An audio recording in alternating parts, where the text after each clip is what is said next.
2019 मध्ये 32,000 रुपये असणारा सोन्याचा रेट आता 64,000 रुपयाच्या जवळ गेलाय। केवळ 4 वर्षात रेट दुप्पट झाल्यामुळे सोन्याने एफडी आणि रिअल इस्टेट सारख्या ॲसेट्सला आउटपरफॉर्म केलंय।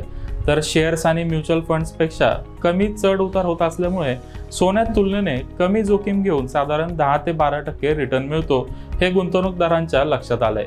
मात्र ज्वेलरकडे जाऊन फिजिकल सोनं न घेता लोक सध्या गोल्ड बॉन्ड सारख्या डिजिटल पद्धतीला प्राधान्य देत आहेत। गोल्ड बॉन्डवर सोन्याच्या किमतीत होणारी वाढ आणि अतिरिक्त 2.5% व्याज असा दुहेरी फायदा मिळतो।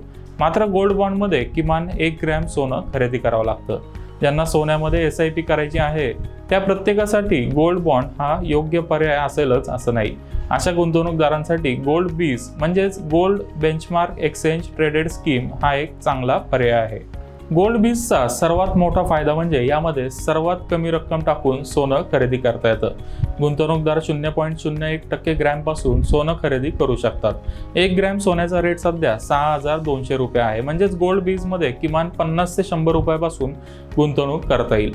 गोल्ड बीज हा एक open ended exchange traded fund आहे, ज्याच्यासाठी सराफ बाजारातील सोन्याची किंमत बेंचमार्क ठरवण्यात आली आहे। हे ETF खरेदी करण्यासाठी डीमॅट अकाउंट असणं बंधनकारक आहे। NSE आणि BSE या दोन्ही एक्सचेंजेसवर गोल्ड बीज खरेदी करता येतात। सोन्याच्या किमतींमध्ये होणाऱ्या चढ उतारानुसार गोल्ड बीजची किंमत कमी जास्त होते। उदाहरणार्थ मागच्या 1 वर्षात सोन्याची किंमत साधारण 12% वाढली आहे। तेवढाच रिटर्न सगळ्या गोल्ड बीजने दिलाय। हा डिजिटल गोल्डचा प्रकार असल्यामुळे यामध्ये सोनं चोरी होण्याची भीती नसते। लॉकरचं भाडं आणि सोन्याची शुद्धता यासारख्या गोष्टींची काळजी करायची गरज नसते।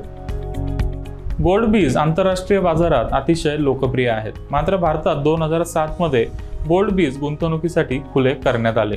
भारतातल्या गुंतवणूकदारांनी गोल्ड बीजला फारसा प्रतिसाद दिला नव्हता। मात्र मागच्या काही वर्षात गुंतवणूकदारांना गोल्ड बीजचे फायदे आता लक्षात आलेत। पोर्टफोलिओला डायव्हर्सिफाय करण्यासाठी गोल्डमध्ये गुंतवणूक केली पाहिजे।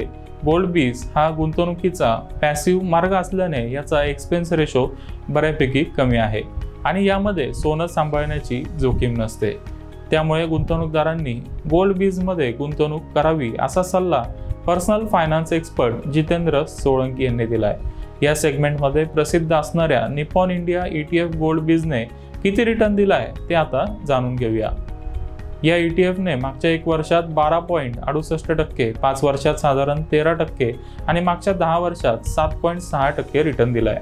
SIP रिटर्नचा विचार केल्यास या ETF वर साधारण 10 ते 12% रिटर्न मिळालाय। एकंदरीत विचार केल्यास ज्यांना सोन्यात SIPच्या मदतीने गुंतवणूक करायची आहे त्यांच्यासाठी गोल्ड बीज हा चांगला पर्याय आहे।